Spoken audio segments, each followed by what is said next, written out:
Hello everyone, আজকে আমরা কথা বলবো স্পিচ ডিলে সমাধান পার্ট 8 নিয়ে। এবং এটার মধ্যে একজন পার্সনকে সবচেয়ে বেশি প্রায়োরিটি দেওয়া হবে, সে হচ্ছে সন্তানের বাবা। আসলে সন্তানের স্পিচ আনতে বাবার কি ভূমিকা, এর আগে আমি মেইন যে কথাগুলো সেগুলো কিন্তু সবগুলো অলমোস্ট 7টা যে সিরিজ করেছি, মানে 7টা হচ্ছে পার্ট যে করা হয়েছে সেখানে বলা হয়েছে। আজকে হচ্ছে মানে পার্ট 8-এ বলবো যে বাবা আসলে কি করতে পারেন। সবচেয়ে দুঃখের বিষয় হচ্ছে আপনার বাচ্চার স্পিচ ডিলে আছে, এটা নিয়ে সবচেয়ে বেশি কনসার্ন হচ্ছে মা, বাবা কেন নয়। হ্যাঁ, আমি 2-1জন বাবাও পেয়েছি যারা কনসার্ন, সেক্ষেত্রে আবার মাকে দেখি একটু শিথিল থাকে। কিন্তু আমি চাচ্ছি দুজনই সচেতন হবে, দুজনের প্রচেষ্টা একসাথে অনেক ভালো কিছু হতে পারে। এবং এমনও দুঃখের বিষয় পাওয়া যায় যে মা একাই কনসার্ন প্লাস একাই চেষ্টা করে যাচ্ছেন, কিন্তু বাবা কোনোভাবেই তাকে বোঝানো যাচ্ছে না, সে নর্মাল ভাবে বলছে যে বড় হলে ঠিক হয়ে যাবে। সো আমার অনুরোধ থাকবে আপনারা দুজনে সচেতন হবে, দুজনের সচেতনতা এবং প্রচেষ্টার মাধ্যমে বাচ্চা কিন্তু খুব দ্রুত স্পিচ আসা সম্ভব। সো বাবা হিসেবে আপনি কি করতে পারেন, বাবার ইনপুট এবং মায়ের ইনপুট একটু ডিফারেন্ট ওয়েতে কিন্তু শিশুর ব্রেন নেয়। এটা কিন্তু আমার বলা কথা না, এটা কিন্তু গবেষণা ভিত্তিক প্রমাণিত।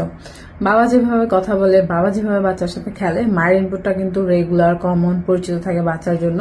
তো সেই ক্ষেত্রে দেখা যায় দুই ধরনের হচ্ছে কি ইনপুট দেয়, দুই টাইপের ইনপুট দেয় তার ব্রেনে। সো আপনি বুঝতেই পারছেন।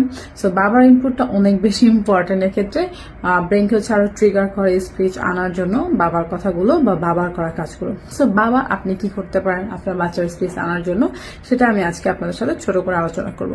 নাম্বার 1, আপনি হচ্ছে প্রতিদিন অ্যাটলিস্ট 15 মিনিট মানে 15 মিনিট ডেভেলপমেন্টাল টাইম দিবেন। সেটা সবসময় আমি বলি যে ডেভেলপমেন্টাল টাইম হচ্ছে বাচ্চাদের জন্য অনেক বেশি ইম্পর্টেন্ট ব্যাপার, কিন্তু আপনি এটা অবশ্যই করবেন। তখন নো টিভি, নো ফোন, কিচ্ছু থাকবে না, জাস্ট হচ্ছে বাচ্চা লিড করবে, আপনি তার সাথে খেলবেন। এবং ওই খেলার সময় আপনার মাথায় থাকবে যে আমি অ্যাটলিস্ট 2টা বা 1টা ওয়ার্ড হলো বাচ্চাকে শিখাবো বা আনবো। সেক্ষেত্রে আপনি ওই খেলার মধ্যে প্রচুর কথা বলবেন। ওয়াও, বাবু আমার উপর পড়লো, হ্যাঁ চলো তোমাকে ছুড়ে দিলাম, ওকে, হ্যাঁ এটা রান্নাটা খুব ভালো হয়েছে, লাইক দিস কিছু একটা ফান করে করে।